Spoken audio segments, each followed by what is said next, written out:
ముందు వీడియోలో చూపించిన దానికి అవుట్పుట్ ఈ రకంగా వచ్చిందనమాట. క్యాలీఫ్లవర్ 65 అది రైస్ పికిల్ వేసి పెట్టాను. తర్వాత సాంబార్ కూడా ఉందన్నమాట. మా అబ్బాయి వంకాయ తినడనేసి ఇచ్చేసాను అనమాట.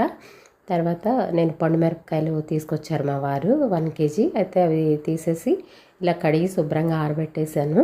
తర్వాత దాన్ని తొక్కు చేసి పెట్టుకుంటానమాట. ఈ పండుమిరపకాయ తొక్కు ఎలా తయారు చేయాలి పచ్చడి అనేది రిలేటెడ్ వీడియోలో పెట్టాను.